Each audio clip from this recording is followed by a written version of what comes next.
Hello friends, welcome to my YouTube channel Agri Update Up to Date। Friends, आज हम एक बहुत ही interesting topic लेकर आए हैं आपके लिए, जो कि competitive as well as academic point of view से बहुत इम्पॉर्टेंट है। चलिए तो शुरू करते हैं आज का lecture on the topic organic farming. Organic farming की जब हम बात करते हैं तो सबसे पहले आता है वर्ड ऑर्गेनिक, मीनिंग नेचुरल और without the use of any artificial things. तो यहाँ से क्लियर हो जाता है कि ऑर्गेनिक फार्मिंग में हम बेसिकली बात करने वाले हैं केमिकल फ्री फार्मिंग की। So organic farming is a farming system जिसका प्राइमरी एम है sustainable agriculture production, but in an eco friendly way without polluting the environment.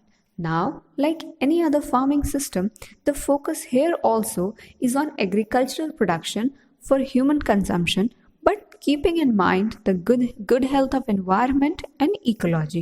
And for this purpose, naturally available resources are used as inputs like organic waste, that is crop, animal and farm waste, aquatic waste and other biological material, along with beneficial microbes like biofertilizers, biocontrol agents, to release nutrients to crops and protect them from insect, pest and diseases for increased agricultural production.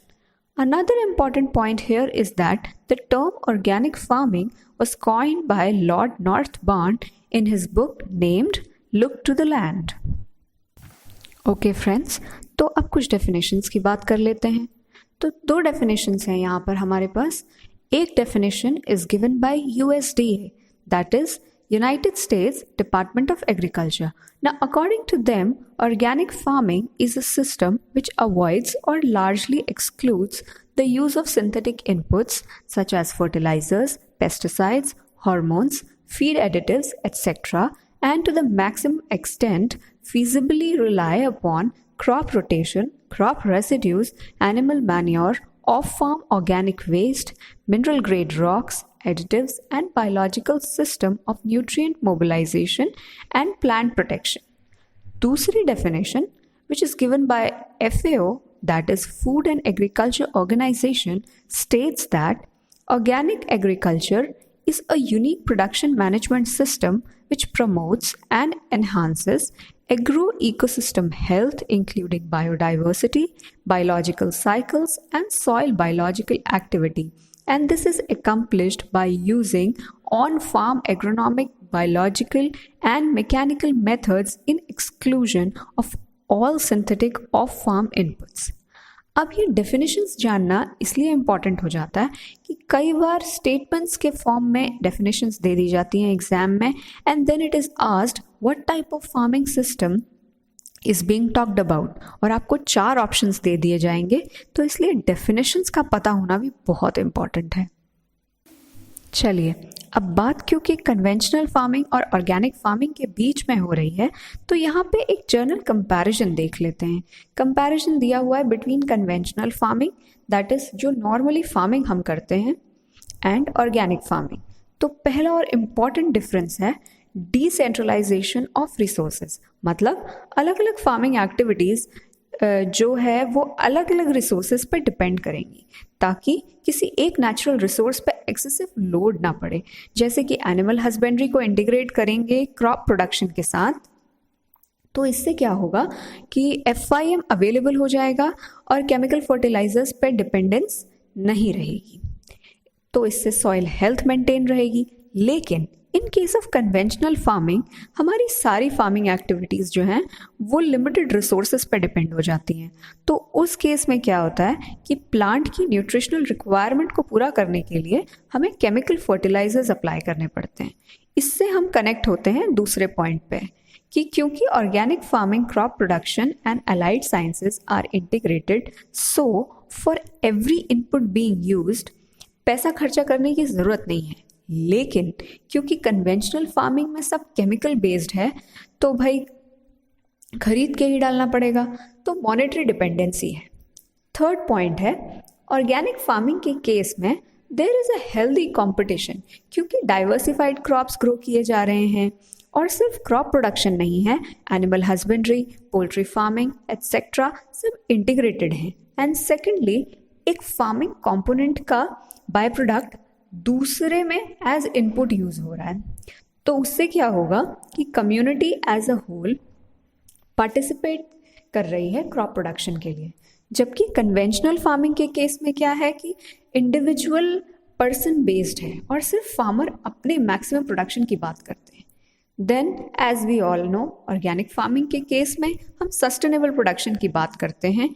On the contrary, conventional farming के case में maximum production is the primary focus. Also organic farming is ecologically diverse, जबकि conventional farming में monopoly रहती है and एक बार में एक ही crop लेते हैं। एंड लास्टली, ऑर्गेनिक फार्मिंग में we restrain from over exploiting and damaging the natural resources. But conventional farming के केस में there is no restraint, which usually leads to exploitation of resources, leading to degradation of environmental health. चलिए दोस्तों, तो इससे पहले हमने बात करी जर्नल कंपैरिजन की between organic farming and conventional farming.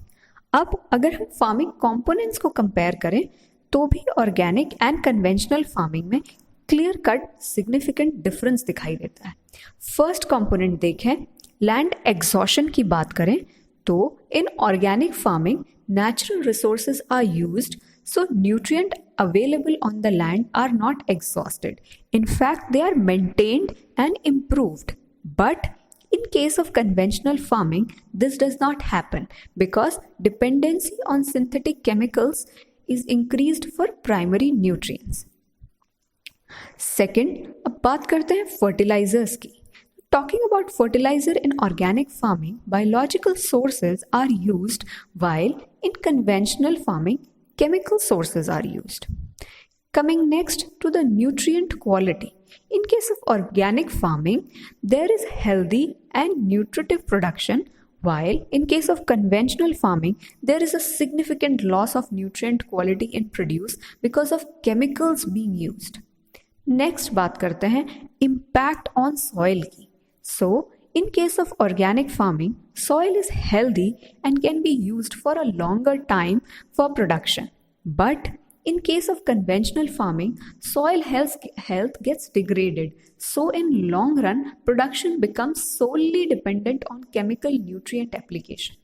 Now, talking next about impact on environment, organic farming maintains harmony with ecology, while conventional farming is toxic for ecology.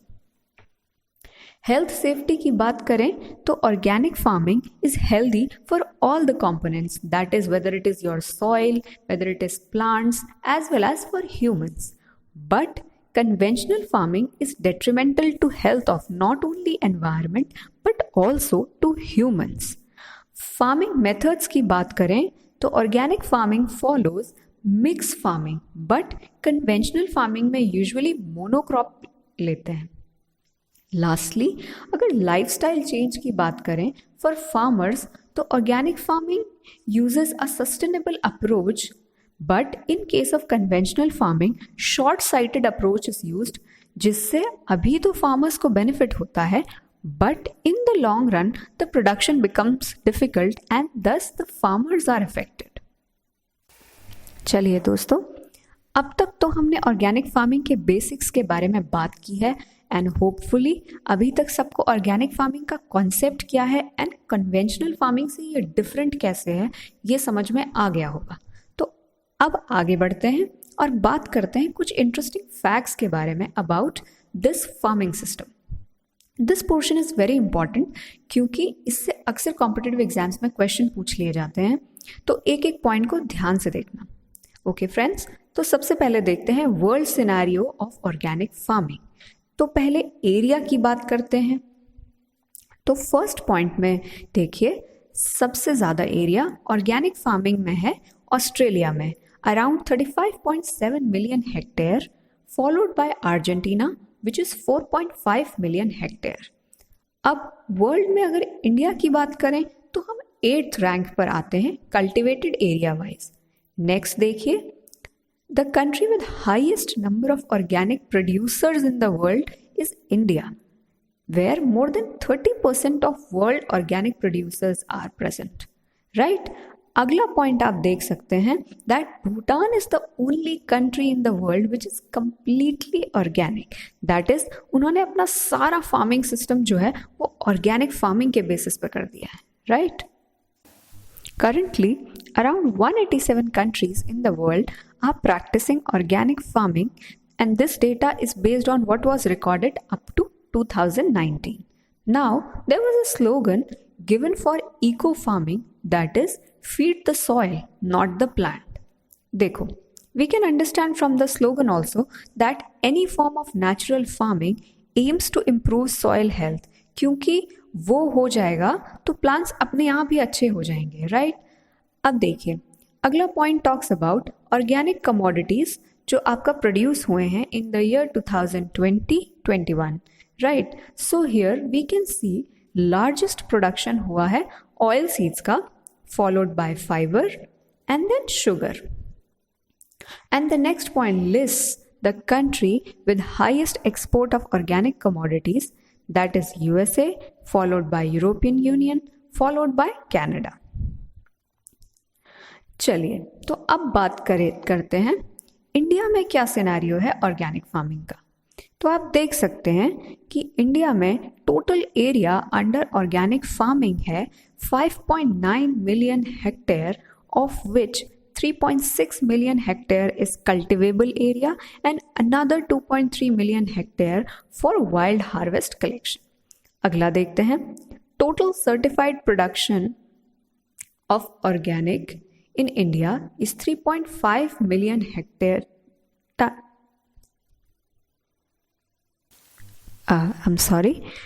Total certified organic production in India is 3.5 million metric tons, which is your MMT, right? अब जैसा कि हमने पहले discuss किया था that India has the highest number of organic producers and now their number is around 2.64 million. Also in India, Madhya Pradesh has the highest area under organic certification, followed by Rajasthan and then Maharashtra. One important thing to note here is that MP alone has about 0.76 million hectare area under organic cultivation, which is around 27% of India's total area under organic cultivation. So friends, the first Indian state that has been declared fully organic is Sikkim on January 18th, 2016, and the second in the rank is Uttarakhand. Also, the first union territory which is fully organic is Lakshadweep. Now, let's have a look at the exported organic products in India in terms of value. तो इसमें सबसे पहले आता है processed food with a value of $588 million, followed by oil seeds with the value of around $94 million, followed by cereals and millets with a value of around $76 million, followed by spices and condiments with a value of around $56 million, followed by tea, which has a value of around $50 million. Now, since organic farming is increasingly gaining popularity, so there are several researches going on in this field in various institutes. So in this sequence, ICAR, जो कि आपका apex body है for agriculture research, ने अपनी research focus की है on the following crops: rice, wheat, cotton, that is your desi cotton, maize, soybean and chickpea. So ICAR is focusing on organic cultivation of these crops. चलिए कुछ और facts जान लेते हैं ऑर्गेनिक फार्मिंग के बारे में. अब हमारी कंट्री में first 2 organic spices seed parks are going to be set up in first Gujarat, aiming at organic spice seed park for sauf, that is fennel seed, in Banaskant district, and second is Jeera for cumin seeds in Patna for promotion of organic seed value chain of the spice. South India's first organic farming university may set up in Shivamogga, Karnataka. India में zero budget natural farming is being practiced in 6 states, and these states are Andhra Pradesh, Himachal Pradesh, Haryana, Karnataka, Gujarat and Kerala. Zero budget natural farming का मतलब है farming जहां पर आपका cost of production of crop zero होता है, यानी कि crops will be produced without any external input like fertilisers, pesticides etcetera. Another important point is that in India, Uttarakhand is the first state to introduce an Organic Agriculture Act or policy. Okay friends, तो अब बात करते हैं about some important years linked with organic farming. तो इसमें सबसे पहले year आता है 1981. In this year, sustainable agriculture movement started. लेकिन इससे पहले organic farming movement had already started in the year somewhere around 1930s. Now, national project on organic farming by ICAR was started in the year 2004. National Organic Program started in the year April 2000. एक important thing to know is that ICAR has developed 60 organic farming package of practices, that is complete set of operation for cultivation of particular crops for dominant crops and cropping systems to enhance farmers' income under PKVY, that is your Paramparagat Krishi Vikas Yojana. Friends, now let's talk about some premier research institutes working on organic farming.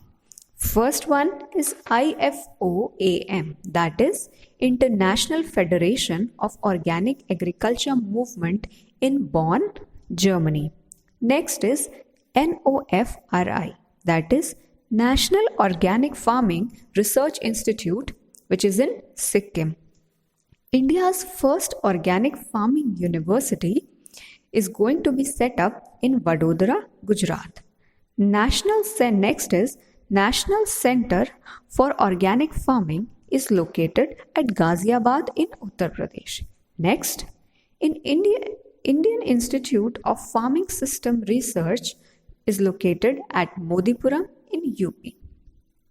Friends, next अब हम बात करने वाले हैं परंपरागत कृषि विकास योजना की, that is PKVY. ये गवर्नमेंट ऑफ इंडिया की एक स्कीम है एंड कंपोनेंट है National Mission of Sustainable Agriculture NMSA project का. परंपरागत कृषि विकास योजना आपका लॉन्च हुई थी in the year 2015. Funding pattern इस स्कीम का है in general in the ratio 60:40, that is 60% funds central government देगी और 40% फंड्स स्टेट गवर्नमेंट देगी. But in case of northeastern and Himalayan states, central assistance is provided in the ratio 90:10. That is 90% funds central government देगी and सिर्फ 10% funds जो हैं वो state government की तरफ से आएंगे. And for union territories, the assistance is 100%. That is 100% assistance जो है वो आपका सेंट्रल गवर्नमेंट की तरफ से आएगी. अच्छा, इस योजना के पर्पस के बारे में बात करें तो इस स्कीम के थ्रू गवर्नमेंट ऑर्गेनिक फार्मिंग को प्रमोट करना चाहती है through adoption of organic village by cluster approach and PGS certification. अब क्लस्टर अप्रोच का मतलब है कि 50 और मोर फार्मर्स के ग्रुप्स फॉर्म होंगे हैविंग 50 एकड़ लैंड, जिसमें they will take up organic farming under this scheme. इससे क्या होगा कि 3 years में 10,000 क्लस्टर्स बन जाएंगे कवरिंग 5 लाख एकड़ एरिया अंडर ऑर्गेनिक फार्मिंग. एक और एडवांटेज इस स्कीम का है कि फार्मर्स पर कोई लायबिलिटी नहीं रहेगी for expenditure on certification because it is done through PGS system which has a very nominal fees, and plus the farmers are provided by financial assistance, तो farmers के लिए easy हो जाता है.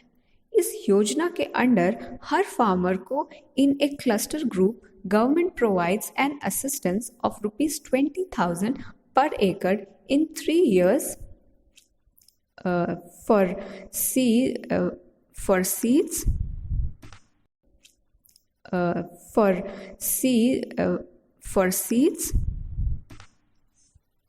to harvesting of crops and to transport produce to the market. अब organic production की बात तो हो गई, आगे ऑर्गेनिक सर्टिफिकेशन और मार्केटिंग की बात कर लेते हैं। इंडिया में एट प्रेजेंट 2 टाइप के सर्टिफिकेशन सिस्टम एग्जिस्ट करते हैं। First, third party certification, NPOP system. इसे एनपीओपी सिस्टम भी बोलते हैं, that is national programme for organic production, and it is governed by APEDA, ministry of commerce, and is mainly focused for export purpose. इस certification system की fees high है and documentation भी ज़्यादा है, तो स्मॉल एंड मार्जिनल फार्मर्स के लिए certification difficult हो जाता है, इसलिए दूसरा सर्टिफिकेशन इंट्रोड्यूस किया गया। दूसरा सर्टिफिकेशन सिस्टम है आपका PGS India certification system. PGS here stands for participatory guarantee system and it is governed by Ministry of Agriculture and Farmers Welfare. This certification system mainly focuses for local and domestic market purpose. एक important note यहाँ पर ये है कि when we go for organic certification, तो they also check whether land जिस पे आप crop grow कर रहे हैं वो organic condition में है या नहीं। So, for a land to be eligible for organic certification, it must be treated for 3 years as organic, that is, without the use of harmful, prohibited substances. Discuss करते हैं पहले सर्टिफिकेशन के बारे में, तो बात करते हैं एनपीओपी की। NPOP means national programme for organic production. This program is being implemented by EPIDA, that is your Agricultural and Processed Food Products Export Development Authority, Ministry of Commerce and Industries, Government of India. ये आपका involve करता है accreditation of certification bodies setting standards for organic production, promotion of organic farming and marketing etc. NPOP का एक बहुत important advantage है that its production standards and accreditation system for unprocessed plant products have been recognized by European Commission and Switzerland as equivalent to their own country's standards. तो इससे क्या होता है कि Indian organic products that are duly certified by NPOP accreditation certification bodies, वो products easily accept हो जाते हैं in importing countries.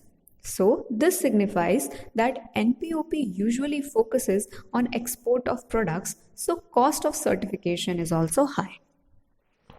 National programme for Organic Products grants organic farming certification through a process of third-party certification. Products that meet NPOP standards can have India Organics label printed on them. Okay, तो यहाँ पर बार बार एक term आ रहा है third party certification का। अब third party certification का मतलब है दैट एनपीओपी अपने आप सर्टिफिकेट प्रोवाइड नहीं करता, बट उसके अंडर जो एक्रेडिट एजेंसीज हैं वो प्रोवाइड करती हैं, and once the certificate has been received then the product can have India organics label printed on them, and ये लेबल नीचे दिया हुआ है जो कि आप देख सकते हैं। एनपीओपी प्रोडक्शन सिस्टम में product is labelled as organic in case of single ingredient product if the ingredient meets all the specified standards of NPOP. However, in case of multi-ingredient product, when minimum 95% ingredient are of certified origin, then it can be labeled as certified organic. Right? Next, अब बात करते हैं दूसरे certification system की जिसे बोला गया है participatory guarantee system, that is PGS India system. This organic certification system was launched In 2011, by Department of Agriculture and Cooperation and Farmers Welfare, Government of India as an alternative to third-party certification system. अब NPOP का alternative क्यों चाहिए था, ये हम पहले भी discuss कर चुके हैं. बिकॉज NPOP में certification cost and documentation was high, तो छोटे फार्मर्स ये अफोर्ड नहीं कर पाते.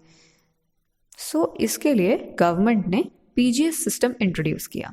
Now this programme is implemented mainly through National Center of Organic Farming NCOF Ghaziabad and its 5 regional centers, namely Ghaziabad, which is the headquarter, then Bangalore, then Nagpur, then Bhubaneswar, then Imphal as zonal councils. PGS India के दोनों labels PGS India Green and PGS India Organic आप देख सकते हैं. PGS India Green लोगो जो आपने इससे पहले देखा था, वो आपका रेफर करता है दैट प्रोडक्ट जो हैं वो ऑब्टेन हुए हैं from agriculture fields which are under process of conversion to organic. And जैसा कि हम पहले डिस्कस कर चुके हैं, it takes 3 years of cultivation without prohibited harmful chemicals for land to convert to organic, right. And PGS India organic logo जो आपने अभी पीछे देखा था, इट रेफर्स टू प्रोडक्ट्स जो ऑब्टेन हुए हैं from agriculture fields which are completely converted into organic, and the certificate marks certifies that the organic food product abides with the standards that are set up by NSOP, that is your National Standards for Organic Products, right. इसलिए 2 अलग अलग logos दिए गए हैं और उन 2 अलग अलग लोगोज का मतलब क्या है वो आपको क्लियर हो जाता है. Now PGS system में product is labeled as PGS organic in case of single ingredient product if all the requirements stated by PGS are met. Also in case of multi-ingredient product where minimum 95% of ingredients are organic, it may be labeled as PGS organic, right. अब NPOP certified products जो हैं उन्हें आप export भी कर सकते हैं और डोमेस्टिक मार्केट में भी ट्रेड कर सकते हैं. लेकिन PGS इंडिया सर्टिफाइड प्रोडक्ट्स जो हैं they can be traded only in domestic market. Records की अगर हम बात करें तो a total of 6.12 lakh hectares land and 9.32 lakh farmers are covered under PGS India certification, while 9.12 lakh hectares and around 15 lakh farmers are covered under NPOP certification. Alright, next अब हम बात करें ऑर्गेनिक फार्मिंग से related regulations की, तो food safety and standards authority of India जिसे आप FSSAI बोलते हैं, उन्होंने दिसंबर 2017 में इंट्रोड्यूस किया जैविक भारत लोगो, जिसे आप राइट हैंड साइड में देख सकते हैं, to help customers in identifying authentic organic food, right.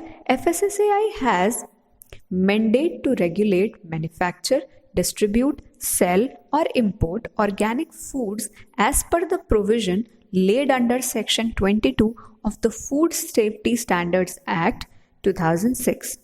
Also, organic foods are regulated by Food Safety and Standards Organic Foods Regulation 2017, notified under the provision of Food Safety Standards Act 2016. Sorry, it is the Food Safety Standards Act 2006. ठीक है friends, तो अब तक तो बात रही हमारी country में क्राइटेरियाज क्या हैं for labelling and marketing of organic products. अब हम बात करते हैं इंटरनेशनल क्राइटेरियाज की for labelling and marketing of organic products.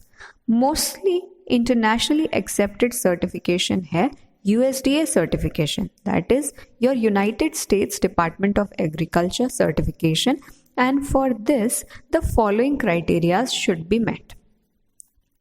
उनके 4 कैटेगरीज बनाई हुई हैं प्रोडक्ट लेबलिंग की. उसमें अगर product has to be labeled 100% organic, then all ingredients must be organic. That is, the product must have organic processing aids and USDA seal is allowed on the product. Next label is organic. पहला था 100% organic, अब है सिर्फ organic.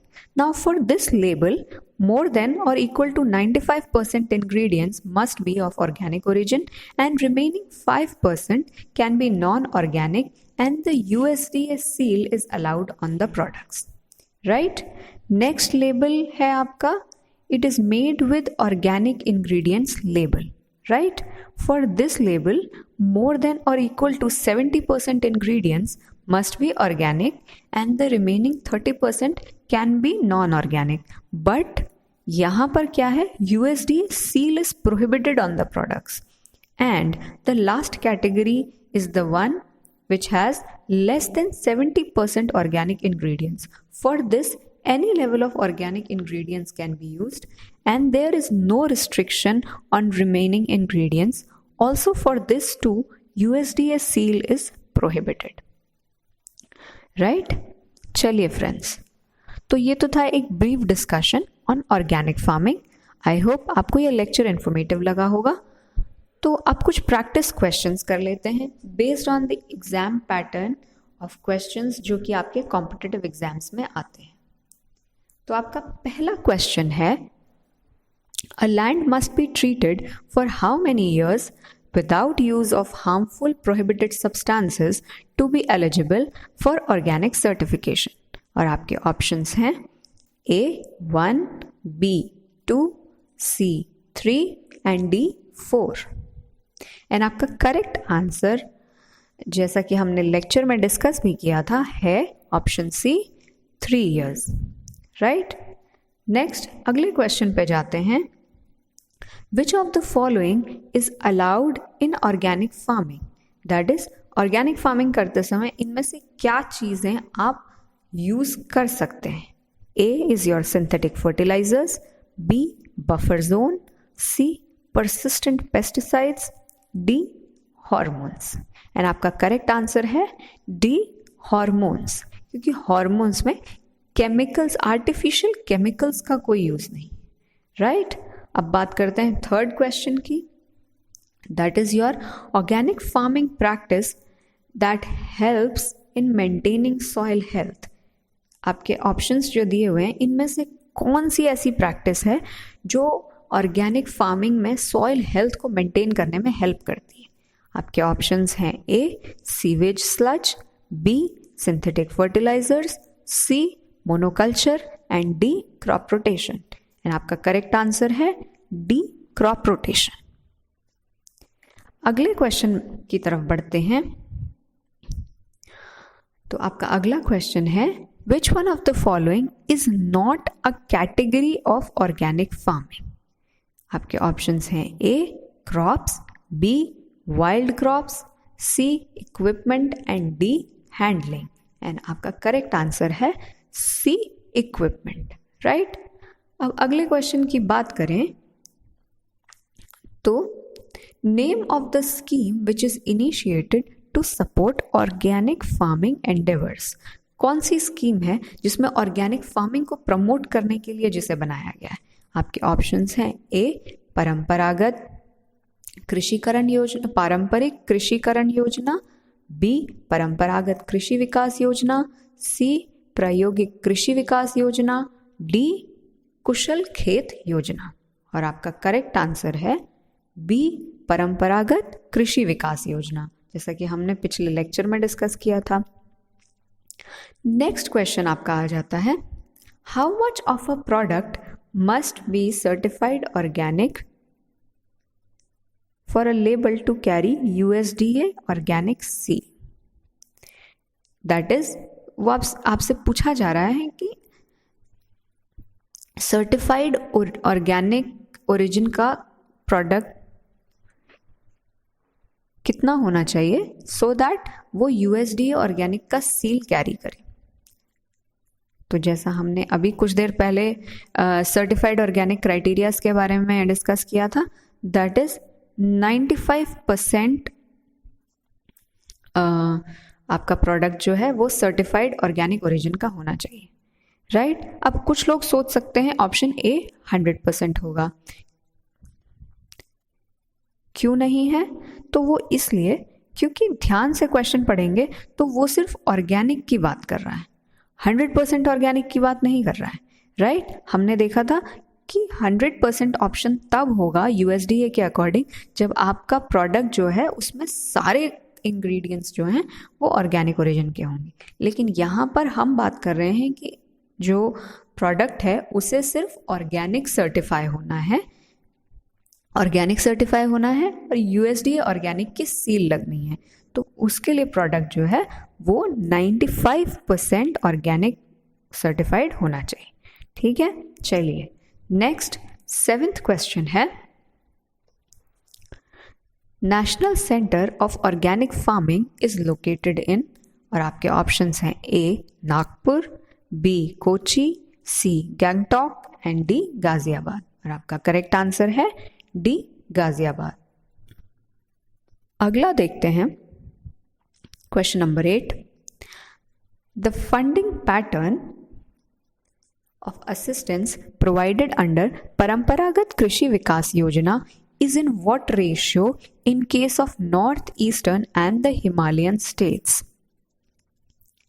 यहाँ पे आपके पास 4 options हैं, A 90:10 centre and state, B 60:40 centre and state, C 100% assistance by centre and D 50:50 assistance by centre and state, right. अब देखिए क्वेश्चन ध्यान से देखेंगे तो समझ में आएगा कि north eastern and Himalayan states की बात कर रहे हैं, इन जर्नल नहीं पूछ रहे हैं। तो हमारा आंसर होगा B 60:40 centre and state, right. Next 9th question है, PGS participatory guarantee system of organic certification was launched in which year? तो ये जैसा कि हमने देखा था इसका करेक्ट आंसर है बी 2011, राइट। अब देखते हैं क्वेश्चन नंबर 10th, परंपरागत Krishi Vikas Yojana was launched in the year, और आपके पास ऑप्शंस हैं A 2015, B 2016, C 2014 and D 2012, and आपका करेक्ट आंसर है डी,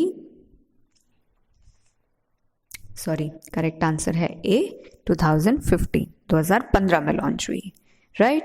अब लास्ट क्वेश्चन है आपका, what is the amount of assistance per hectare that is provided to every farmer for 3 years under Paramparagat Krishi Vikas Yojana? आपके पास ऑप्शंस हैं A 20,000, B 25,000, C 50,000 and D 45,000। अब देखिए बहुत सारे लोग जल्दी से अपना आंसर करेंगे ए 20,000, लेकिन इसका करेक्ट आंसर है सी 50,000।